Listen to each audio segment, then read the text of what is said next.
I got the chance to talk with the cast and crew of Outside In.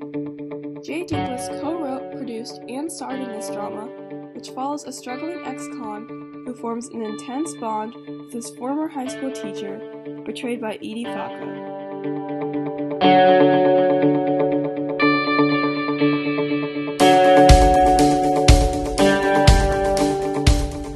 Okay, so can you first tell me a little bit about your role with this film? My role of this film, yes, I'm a co-writer and director of Outside In. And what did that involve? What did that involve? It involved coming up with the idea for the film and pitching it to Jay Duplass, who I was trying to think of a movie to do with. And so I came up with this idea of these two characters and this very basic scenario, and came to him with basically that, the sort of the setup for the movie. And he loved it. He loved the idea of it, and he was really involved right from the start and ended up co-writing the script with me. Yeah, I co-wrote the script with Lynn Shelton. I produced it, and I'm also acting in it. And what is your character? Like, what does he do in this film?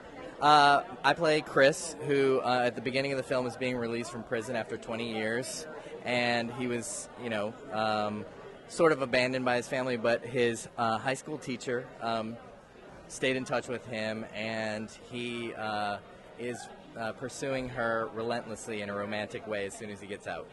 I am the high school teacher of Jay Duplass's character, whose name is Chris in the show. And while he was in prison, I kept in touch with him.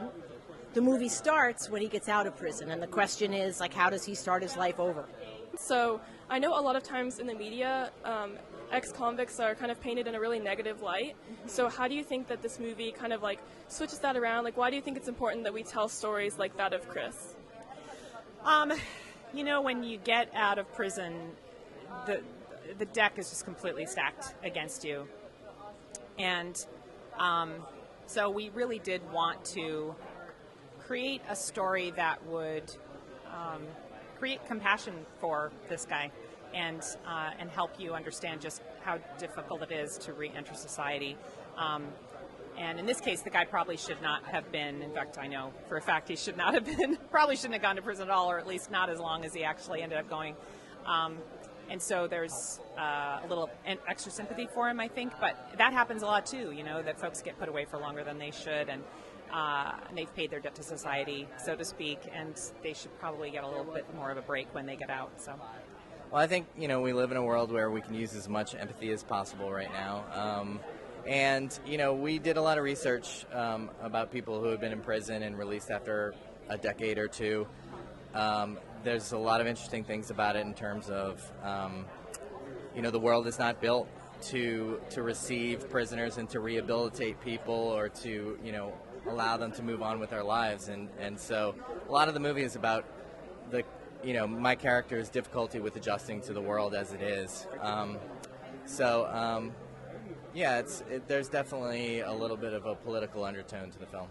Well, because I think ex-cons are as different as anybody, on some level, that they come from a variety of circumstances, and as Jay put, he was over-sentenced.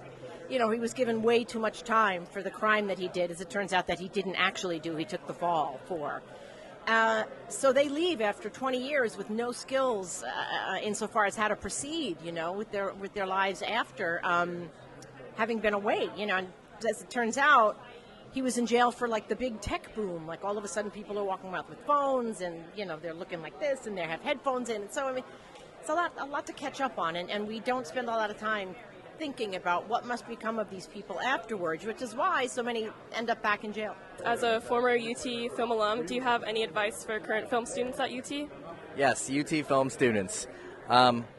Make a lot of stuff.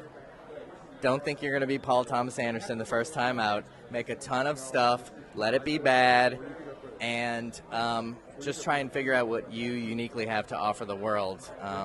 And it takes a lot of practice and a lot of messing up. I messed up for a long, long time. It wasn't until I was 29 years old that I made something that I thought was really good.